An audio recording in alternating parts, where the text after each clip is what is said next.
শ্রদ্ধেয় অলোক চক্রবর্তী মহাশয়, আমাদের কালিদা, এছাড়া রাজা ফয়েজ আলম, রাজা ভাই, রমেন, এদের নাম বিশেষভাবে উল্লেখ করলাম কারণ ওরা আমাকে এখানে আসার সুযোগ করে দিয়েছে।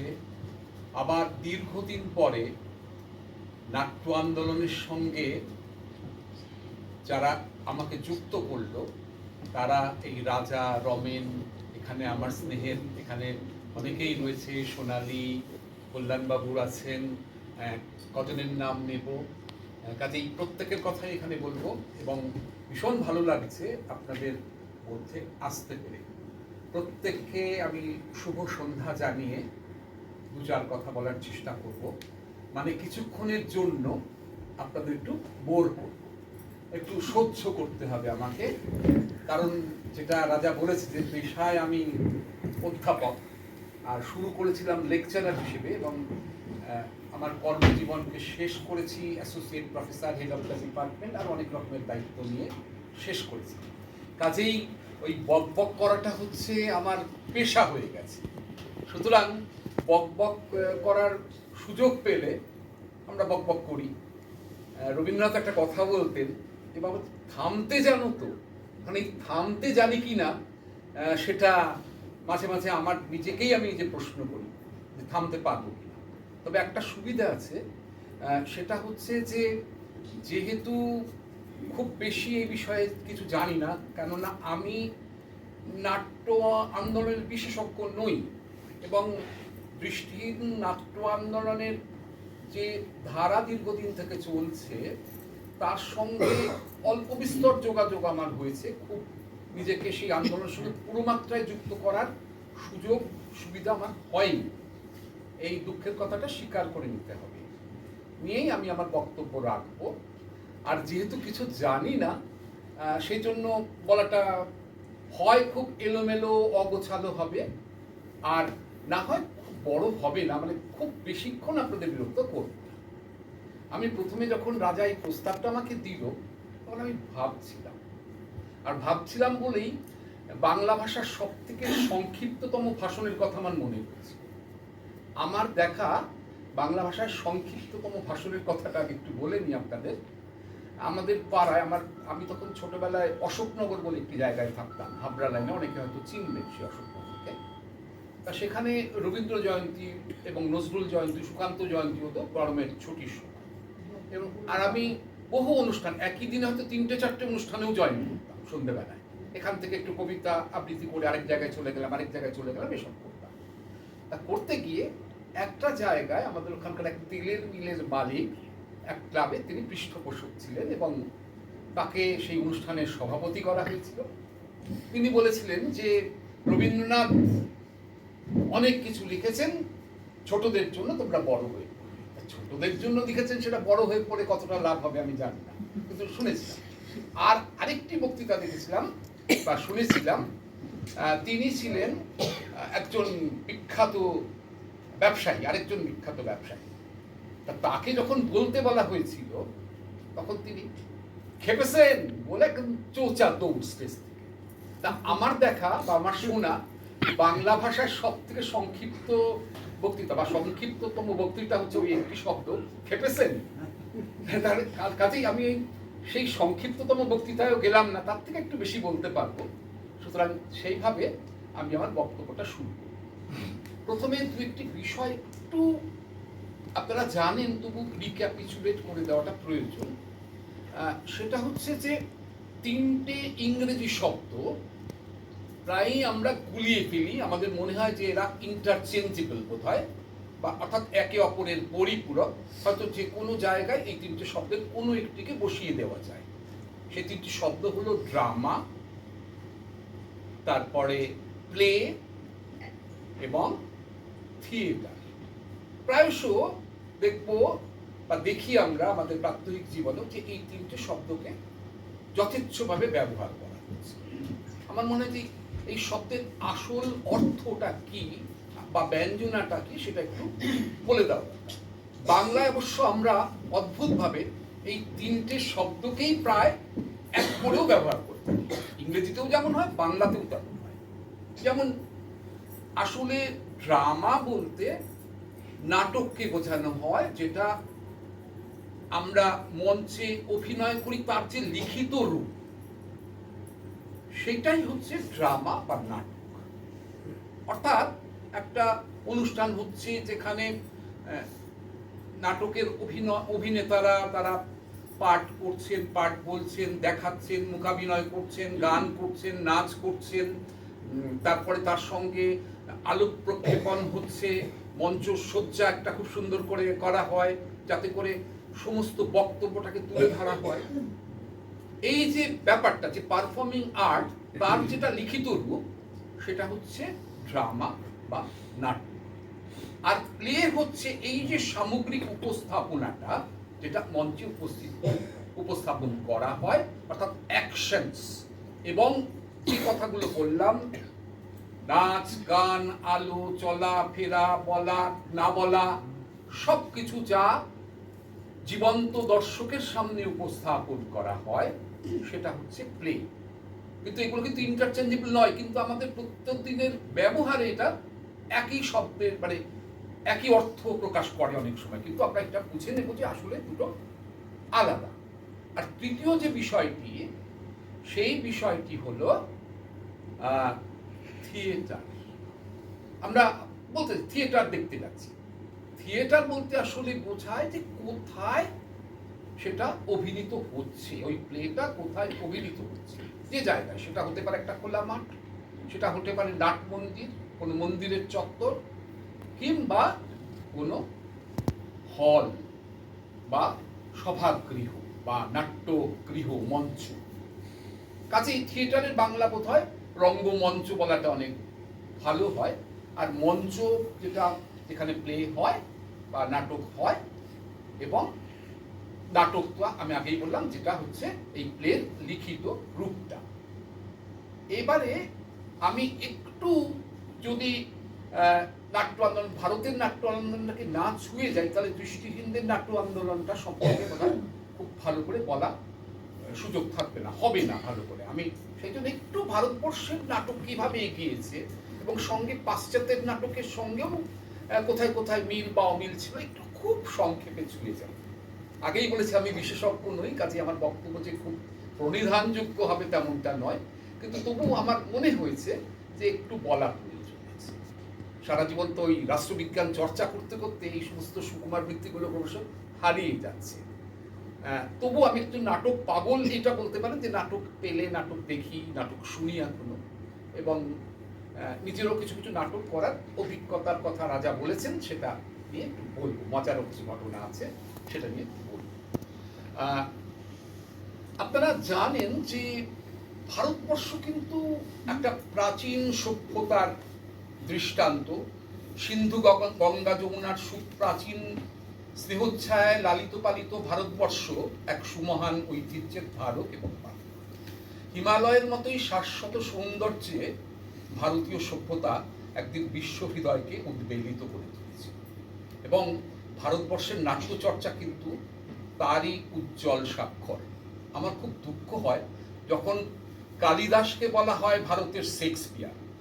দেখুন, শেক্সপিয়ার ১৬শ শতাব্দীর মানুষ, আর কালিদাস বোধহয় ২য় শতাব্দীর মানুষ, অথচ আমরা শেক্সপিয়ারকে কেন ইংল্যান্ডের কালিদাস বলবো না, আমি এই কথাটা বুঝতে পারি না।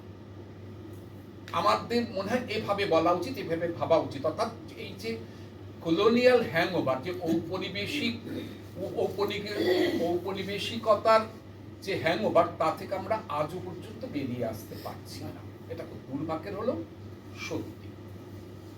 আমরা ৪ বেদের কথা বলেছি, নাট্যশাস্ত্রকে পঞ্চম বেদ বলা হয়।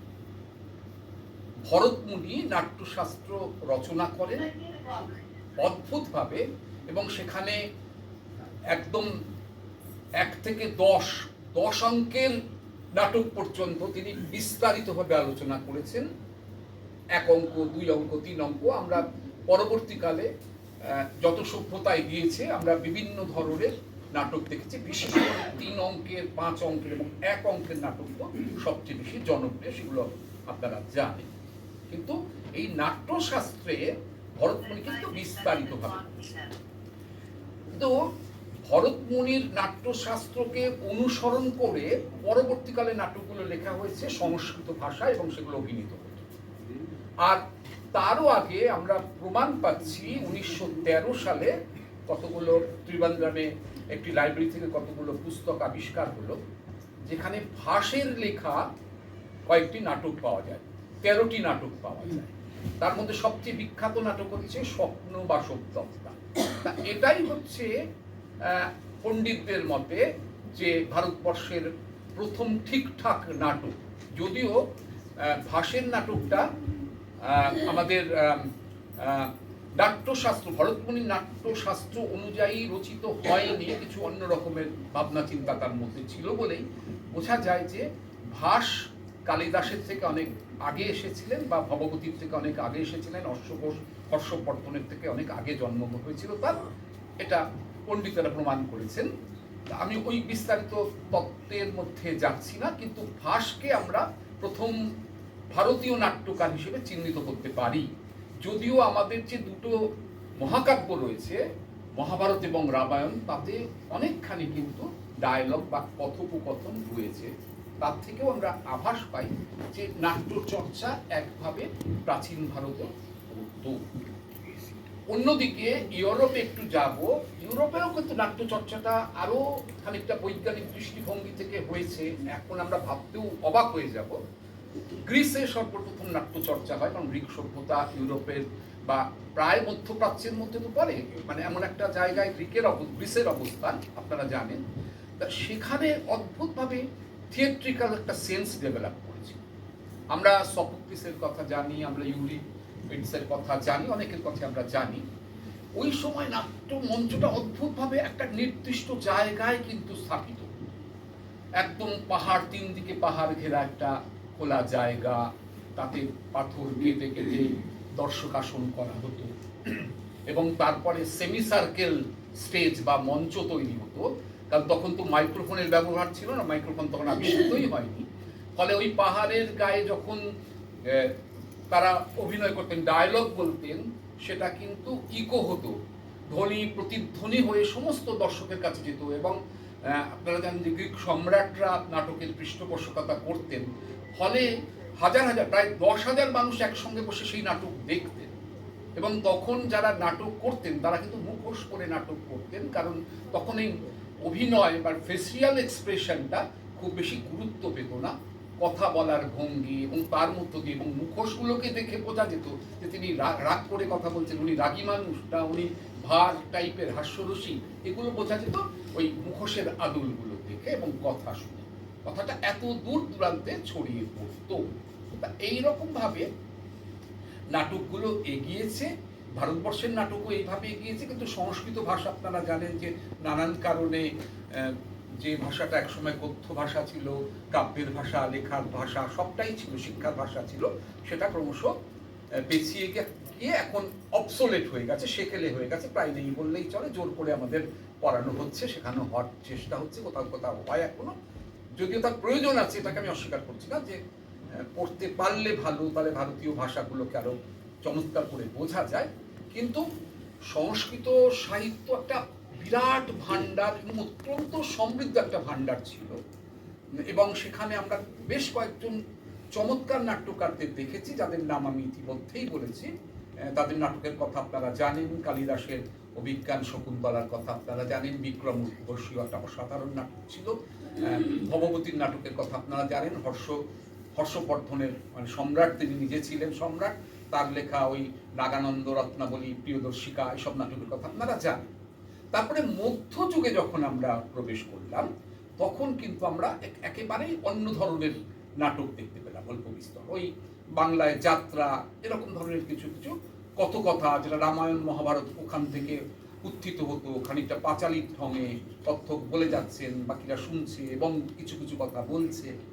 এইরকম ভাবে মধ্যযুগের নাটক কিন্তু ছড়িয়েছে। অর্থাৎ আমরা প্রাচীন যুগে যে চমৎকার চমৎকার নাটক দেখেছি, অসাধারণ সমস্ত নাটক দেখেছি, মধ্যযুগে কিন্তু সেরকম নাটক আমরা পাইনি। অর্থাৎ বোধহয় এই কারণে এই মধ্যযুগকে খানিকটা অন্ধকারাচ্ছন্ন যুগ বলা যায়, যদি তার মধ্যেও কিছু কিছু সৃষ্টিশীল জিনিস আমরা পেয়েছি, বস্তু পেয়েছি, কিন্তু তবু প্রাচীন যুগ বা আধুনিক যুগের তুলনায় অবশ্যই মধ্যযুগ খানিকটা নিষ্ফলা যে ছিল একথা বলাই বা। ঠিক তেমনি আবার ইউরোপে একটু ফিরে যাই। ইউরোপে ইউনিভার্সিটির যারা স্টুডেন্টস, ইন্টারেস্টিং, ইউনিভার্সিটির যারা স্টুডেন্টস ছিল তারা এলিজাবেথিয়ান পিরিয়ডে সর্বপ্রথম নাট্যচর্চাটা অদ্ভুতভাবে শুরু করলেন। তারা প্রফেশনাল ড্রামা করতে শুরু করলেন, যে আমরা অন্য কিছু করবো না, চাকরি বাকরি করবো না, আমরা নাটক করেই আমাদের জীবিকা নির্বাহ করবো। হয়তো তাতে কষ্ট হবে, কিন্তু নাটকটাকে তারাই কিন্তু জনসমক্ষে তুলে আনলেন, অভিনয় শিল্পটাকে একেবারে চূড়ান্ত একটা পারফর্মিং আর্টের পর্যায়ে নিয়ে গেলেন। হ্যাঁ, এবং তাদেরকে কেন্দ্র করেই উত্থান হলো শেক্সপিয়ারের এবং মার্লো। আপনারা জানেন মার্লোর কথা, বা এরা দুজন কিন্তু উঠে গেল। এবং ইংরেজ নাট্যকার পরবর্তীকালে আধুনিককালে আমরা জর্জ বার্নার্ড শকেও পেয়েছি। আর ভারতবর্ষে নাট্য আন্দোলন, বিশেষ করে আমি বাংলাতেই কিন্তু ভারতীয় আধুনিক নাট্য আন্দোলন গড়ে উঠেছিল, এবং সেটা গড়ে উঠেছিল 1795 খ্রিস্টাব্দে একজন বিখ্যাত রাশিয়ান নাট্যকার, নাট্য নির্দেশক, আপনারা প্রত্যেকে জানেন, লেবেদেবের হাত ধরে। এরপরে অষ্টাদশ শতাব্দীতে পরপর আস্তে আস্তে বাংলা নাটক, প্রথমে ইংরেজরা কিছু নাটক নিয়ে এলো, যে নাটকগুলো ইংরেজিতে অভিনয় হতো, এবং তারপরে কিছু নাটক বঙ্গানুবাদ করে কিছু নাটক অভিনয় হতো। আমরা ওই বিস্তারিত তার মধ্যে যাচ্ছি না, কিন্তু তারপরে বাংলায় লেখা নাটক, মৌলিক নাটক, সেটা কিন্তু অভিনীত হতে শুরু করলো কোথায়? ওই ব্রিটিশ সাম্রাজ্যবাদকে চ্যালেঞ্জ করে, অর্থাৎ তাদের নাটককে চ্যালেঞ্জ করে, যে না আমরাও পারি, আমরা যারা বাংলার মানুষ, আমরা যারা ভারতবর্ষের মানুষ, আমরাও কিন্তু তোমাদের মতো নাটক করতে পারি, কোনো কোনো জায়গায় হয়তো তোমাদেরকেও আমরা ছাপিয়ে গিয়ে নাটক করতে পারি। এবং তখনই কিন্তু নাটকটা নাট্য আন্দোলনে রূপান্তরিত হলো, এবং স্বাধীনতা আন্দোলনের সঙ্গেও কিন্তু যুক্ত হয়ে গেল। এবং তারই পরবর্তীকালে আমরা জানি যে আইপিটি এর আবির্ভাব ঘটলো।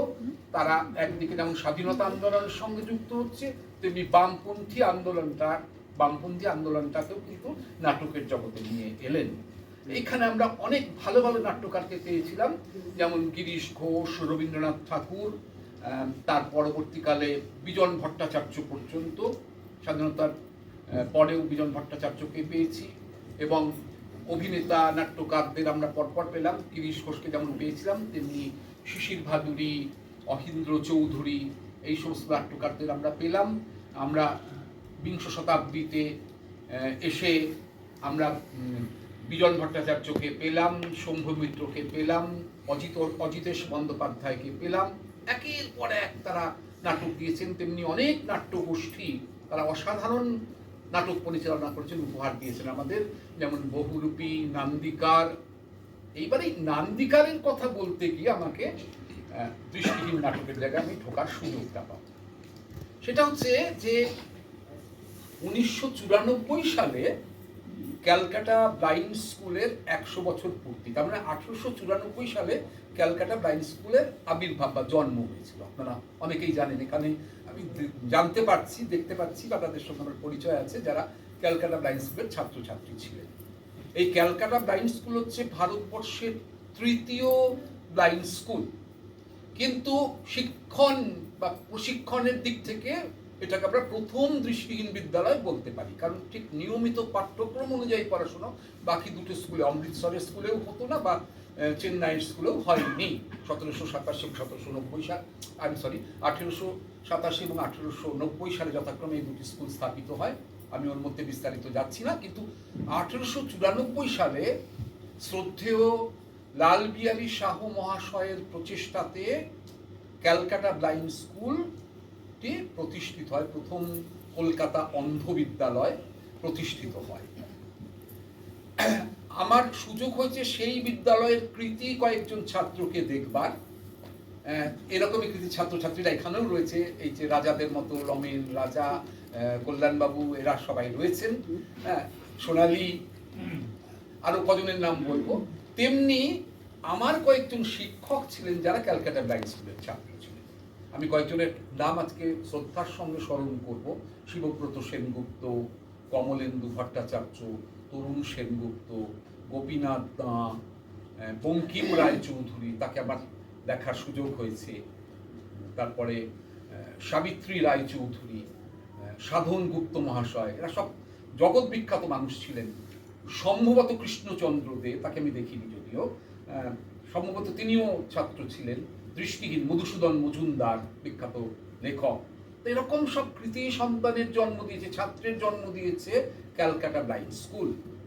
ক্যালকাটা ব্লাইন্ড স্কুল যতদূর মনে হয়, আমি চেষ্টা করেছিলাম তার ইতিহাস সংগ্রহের, কিন্তু কেউ আমাকে বলতে পারেননি যে সেখানে প্রথম নাটকটা কবে স্কুলের মধ্যে মানে অভিনীত হয়েছিল, সেভাবে কেউ বলতে পারেননি। হয়তো তাদের মজলিসে হয়েছে বা ছোটখাটো অনুষ্ঠানে হয়েছে, কিন্তু বলেননি। কিন্তু প্রথম 94 সালে ওই একটা ওয়ার্কশপ হয় জয়ন্ত হোর নামে, তদানীন্তন প্রিন্সিপাল অশোক চৌধুরীর ভাগ্নে, তিনি নান্দিকারের একজন অভিনেতা ছিলেন। সেই জয়ন্ত হোর সর্বপ্রথম নান্দিকারের সঙ্গে ক্যালকাটা ব্লাইন্ড স্কুলের পরিচয় ঘটান, এবং সেই সময় নান্দিকার একটা বড় ফান্ড পেয়েছিল, যেখানে দুস্থ ছেলে মেয়েদের নিয়ে নাটক করা, নাটক শেখানোর একটা কাজ তারা করছিলেন, ওয়ার্কশপ করছিলেন নানান জায়গায়। শ্রদ্ধেয় রুদ্রপ্রসাদ সেনগুপ্তের নেতৃত্বে। তখন ওখানে তারা মানে নান্দিকারকে নিয়ে আসে, ওরাও একটু এই প্রজেক্টটাকে উৎসাহের সঙ্গে নেন। একটা সন্দেহের দোলাচল ছিল মনের মধ্যে যে দৃষ্টিহীনদের নিয়ে, ব্লাইন্ডদের নিয়ে নাটক করা যাবে, দৃষ্টি প্রতিবন্ধীদের নাটক করা যাবে, আচ্ছা দেখাই যাক না। ওদের মধ্যে এই চ্যালেঞ্জটা ছিল, টাকাও অফুরন্ত টাকা আছে, কিছু টাকা নয় গেল, একটু দেখা যাক, চেষ্টা করা যাক। এইভাবে তারা সর্বপ্রথম ওখানে একটা ওয়ার্কশপ করলেন, একটা কর্মশালা করলেন ক্যালকাটা ব্লাইন্ড স্কুলে। এবং সেই কর্মশালার হাত ধরেই আমরা একের পর এক জেমস পেলাম, মণিমাণিক্য আমরা কিন্তু খুঁজে পেলাম। এই সময় শুভাশিস গাঙ্গুলি বলে একজন তরুণ তুর্কি, তখনকার দিনের তরুণ তুর্কি, তিনি এগিয়ে এলেন। খানিকটা রুদ্রদা বা নান্দিকার তাকেও দায়িত্বও দিয়েছিল। তার সঙ্গে ছিলেন ডক্টর প্রশান্ত চট্টোপাধ্যায়, আর ছিলেন অশোক প্রামাণিক। তো তারা তখন এই ওয়ার্কশপগুলো পরিচালনা করতে শুরু করলেন, এবং প্রথম নাট্যদল গড়ে উঠল ব্লাইন্ড অপেরা 1996 সালের 9 মার্চে। আচ্ছা, আমার কিন্তু কিছু তথ্যগত ভুল যদি হয়, তোমরা সবাই আমার থেকেও ভালো জানো, আমি জানি এখানে। না ঠিক আছে, ঠিক আছে, তারা আমাকে একটু কারেকশন করে দিও। না ঠিক আছে, আমি মোটামুটি খানিকটা বলার চেষ্টা করছি। এবং তখন থেকেই এই যে গ্রুপ থিয়েটার, যেটা ব্লাইন্ডদের নিয়ে বা দৃষ্টিহীন মানুষকে নিয়ে গ্রুপ থিয়েটার, তার জয়যাত্রা শুরু হলো এই ব্লাইন্ড অপেরার হাত ধরে। কিন্তু তার আগের একটি ইতিহাস আমি অন্তত বলবো, যেটা আপনাদের জানা প্রয়োজন, এবং যারা ইতিহাস লিখবেন, ইতিহাসের চর্চা করেন, তারা কিন্তু অবশ্যই এই বিষয়টিকেও নজর দেবেন। সেটা হচ্ছে ক্যালকাটা ব্লাইন্ড স্কুলের পাশাপাশি আরেকটি দৃষ্টিহীন বিদ্যালয় বা শিক্ষানিকেতন আছে পশ্চিমবঙ্গে, তার নাম ব্লাইন্ড বয়েজ একাডেমি, নরেন্দ্রপুরে অবস্থিত। এই স্কুলটি কিন্তু শিক্ষা এবং সংস্কৃতির জগতে পরে জন্ম হলেও আলোড়ন সৃষ্টি করলো, শুধু পশ্চিমবঙ্গে নয়, ভারতবর্ষে নয়, এশিয়ার বুকের একটা সময় সর্বশ্রেষ্ঠ দৃষ্টিহীন বিদ্যালয়ের স্বীকৃতি লাভ করেছিল এই নরেন্দ্রপুরের ব্লাইন্ড বয়েজ একাডেমি। এবং নরেন্দ্রপুরের ব্লাইন্ড বয়েজ একাডেমির ভেতরে ভেতরে শ্রুতি নাটক, ছোটখাটো নাটক করেছে মজলিসে, কিন্তু সর্বপ্রথম তারা স্টেজ করে বীর শিকারী বলে উপেন্দ্র কিশোর রায়চৌধুরীর একটি নাটক 1968 সালে, 67 সালের প্রাইজ ডিস্ট্রিবিউশন সেরিমনিতে সর্বপ্রথম এই বীর শিকারী নাটকটি উপস্থাপন করে। সেটি মোটামুটি একটি নাটক হয়েছিল, ভালো, মানে মোটামুটি একটা প্রযোজনা। কিন্তু তারপর তার দ্বিতীয় নাটক করে, এবং আমার সৌভাগ্য হয়েছিল 68 সালে সেই নাটকটি হয়, যেটা 69 সালে মানে অভিনীত হয়েছিল। সেটা হচ্ছে হবু রাজার দেশে বলে সুনীল দত্তের লেখা একটি নাটক। এই নাটকটি এতটাই আলোড়ন সৃষ্টি করে, প্রথম প্রায় 3000 দর্শকের সামনে এই নাটকটি মঞ্চস্থ হয়েছিল নরেন্দ্রপুরের বিবেকানন্দ শতবার্ষিকী হলে, এবং তারপর নানান জায়গা থেকে সেই নাটক অভিনয়ের জন্য ডাক পড়তে থাকে। এবং আমি তখন খুব ছোট, 8 ক্লাস বয়সের ছেলে, সর্বপ্রথম স্কুলে ভর্তি হয়েছে, এবং নাটকে আমার অভিনয় করবার সুযোগ হয়েছিল। সেখান থেকে আমার নাট্য অভিনয় জগতে মানে জীবনের শুরু। এবং আমরা বিভিন্ন জায়গায় কিন্তু সেটা শো করেছি। ইনফরমেশন সেন্টার, এটা তথ্য কেন্দ্র, সেখানে আমরা শো করেছিলাম কয়েকটি শো, প্রচন্ড পরিমাণে সাড়া করেছি। কিন্তু তারপরে আমি যতদিন ছিলাম বিদ্যালয়ে আমার নাটক তো করেছি অ্যানুয়াল প্রোগ্রামগুলোতে এবং নানান জায়গায় গেছি, তার বাইরে অনেক অনুষ্ঠান হয়। আমি যখন একটু বড় হলাম তখন নরেন্দ্রপুরের সেক্রেটারি মহারাজ ছিলেন স্বামী সত্যেয় স্বামী লোকেশ্বরানন্দজি মহারাজ, উনি আমাকে অ্যাক্টর বলে ডাকতেন। তা উনি আমাকে ডেকে বললেন, আমি তখন 7-এ পড়ি, ক্লাস 7-এ, যে শোনো তোমরা শুধু অ্যানুয়াল প্রোগ্রামে নাটক করো কেন, এই যে এতগুলো রবীন্দ্র জয়ন্তী করছো, এই সমস্ত অনুষ্ঠানে তুমি একটু নাটক করাতে পারছো না, নাটক করাও। এই আমাকে উনি বললেন প্রথম। তারপরে আমি তখন প্রিন্সিপাল ছিলেন গোপীনাথ দাস সত্য, তা গোপীদাও তখন শুনে আমাকে ডেকে বললেন, এই তুই নাটক কর। তখন আমি পরপর প্রত্যেকটি অনুষ্ঠান, আমাদের নববর্ষ অনুষ্ঠান হতো, পয়লা বৈশাখ বাংলা নববর্ষ, তারপরে রবীন্দ্র জয়ন্তী, পুজোর ছুটিতে যাওয়ার আগে একটা অনুষ্ঠান হতো, এরকম বেশ কয়েকটি অনুষ্ঠান হতো, সেখানে নাটক করতে হতো, ছোট বড় নাটক তখন করেছি।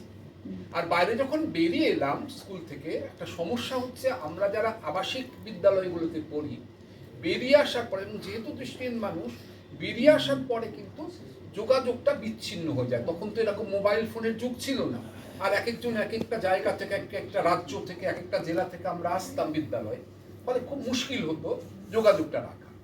এতৎসত্ত্বেও আমার সুযোগ হয়েছিল, আমি তখন সেন্ট জেভিয়ার্স কলেজ হস্টেলে থাকতাম, তখন আমার সঙ্গে আরো 3 জন ছিল সেন্ট জেভিয়ার্সের বিভিন্ন ক্লাসে।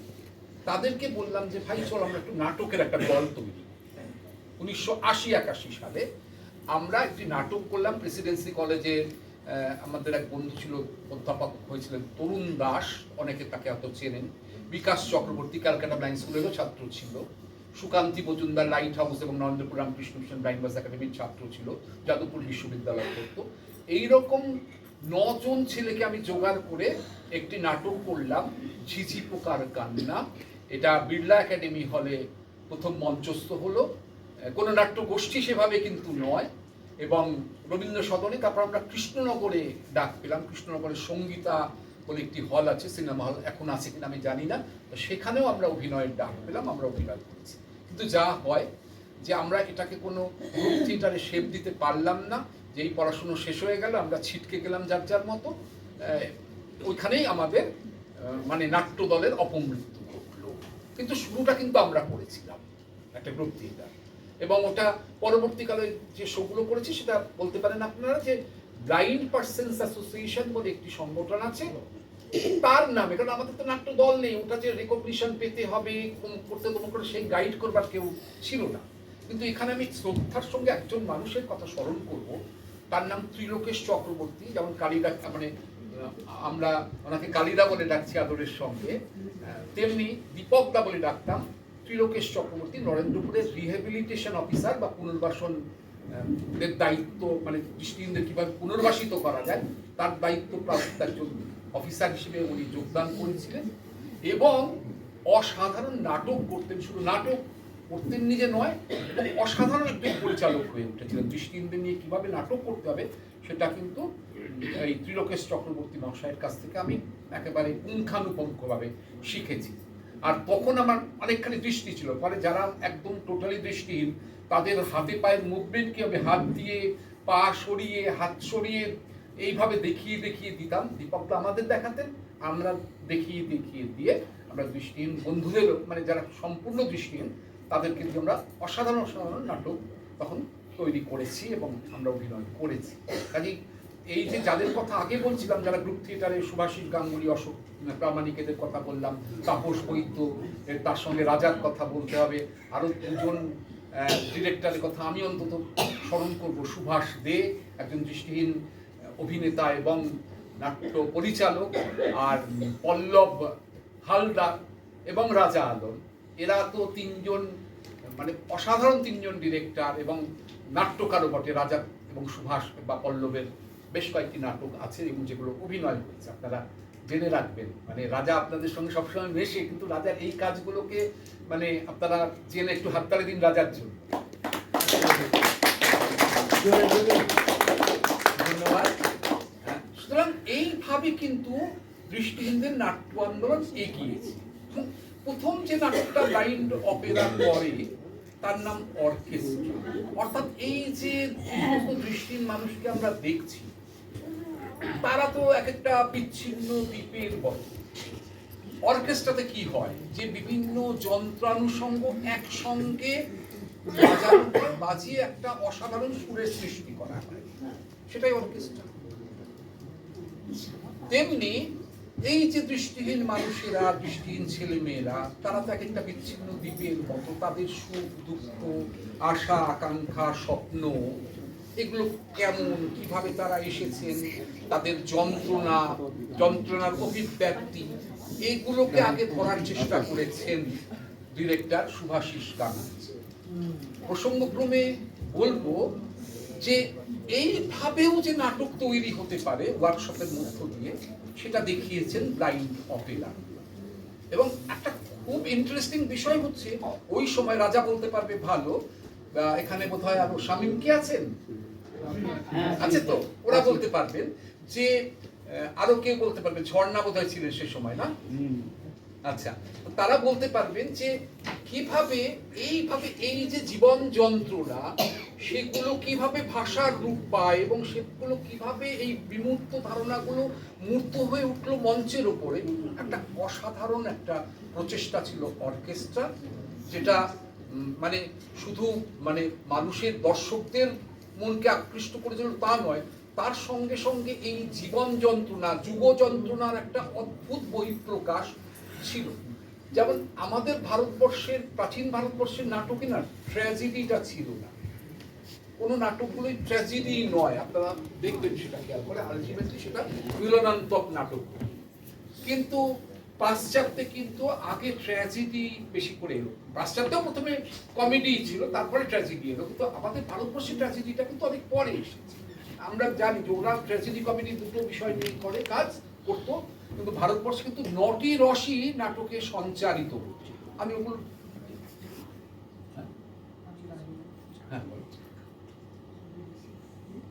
আচ্ছা, আমি থ্যাংক ইউ, ঠিক আছে, ওকে, ওখান থেকে বসে আচ্ছা, ঠিক আছে, আমি প্রায় শেষ করে আনছি আমার বক্তব্যকে।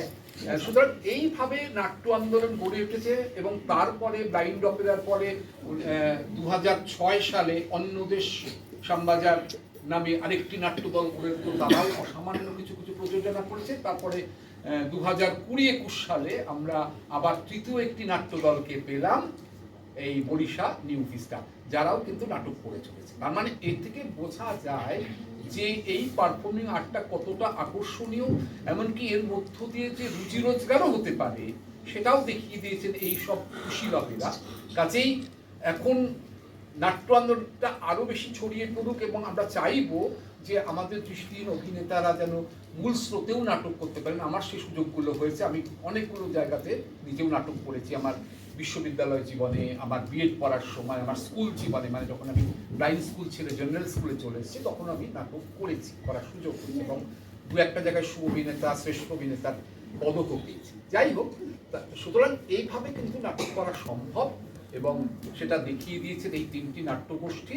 কাজেই আমাদের এই দৃষ্টিহীনদের নাট্য আন্দোলন ক্রমশ দূর দূরান্তে ছড়িয়ে পড়ুক।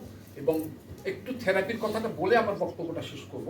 এই ড্রামা থেরাপি, অর্থাৎ যে কিভাবে আমাদের কথোপকথন থ্রো করতে হবে, কিভাবে আমাদের চলাফেরা হবে, কিভাবে আমরা আমাদের এক্সপ্রেশনগুলোকে দেব, এবং এর মধ্য দিয়ে আমরা নিজেদের গড়ে তুলব। ড্রামা থেরাপির কাজ ছিল এইটাই। কিন্তু এই ওয়ার্কশপে সর্বপ্রথম ড্রামা থেরাপি করতে করতে কিন্তু তারা নাটক তৈরি করেছেন, এবং নাট্য দল তৈরি করেছেন, এবং নিয়মিত অভিনয় করেছেন। এদের উত্তরোত্তর সাফল্য কামনা করে, আপনারা এতক্ষণ ধরে ধৈর্য ধরে আমার বক্তব্য শুনেছেন, কিংবা কানে তুলো যদি কেউ বুঝে থাকেন, তাহলে তাদের সকলকে ধন্যবাদ জানাবো। ধন্যবাদ জানাবো। ভালো হয়েছে স্যার। আমরা যে কতটা সমৃদ্ধ হলাম তার কোনো ভাষা নেই বলার। এতক্ষণ ধরে, এবং এই যে বিষয় নাটক, অভিনয়, দৃষ্টিহীন আন্দোলন, সত্যি যদি আমরা বিস্তারিতভাবে জানতে চাই, এই সময় খুবই অল্প। এমনি তো নাটক বিষয়টা খুবই বিস্তারিত, আমাদের জীবনের সাথে জড়িয়ে আছে। তারপরে এই বিষয়গুলো এত সুন্দরভাবে প্রাচীন মধ্য আধুনিক বা দৃষ্টিহীনদের আন্দোলনকে ব্যাখ্যা দিলেন, আমরা বহু রকম ভাবে সমৃদ্ধ হয়েছি এবং ভবিষ্যতেও আবার আমরা চন্দ্রনাথকে ডাকবো এবং আবার একটা শুধুমাত্র আলোচনা সবাই থাকবে। আজকে যেহেতু সময় খুব কম, এই হলের একটা সীমাবদ্ধতা আছে, এরপর আবার গানের অনুষ্ঠান আছে, তো যারা গান করবে তারা আবার অনেক দূরে যাবে, সেই কারণে একটু বক্তব্য সংক্ষিপ্ত করার অনুরোধ করলাম।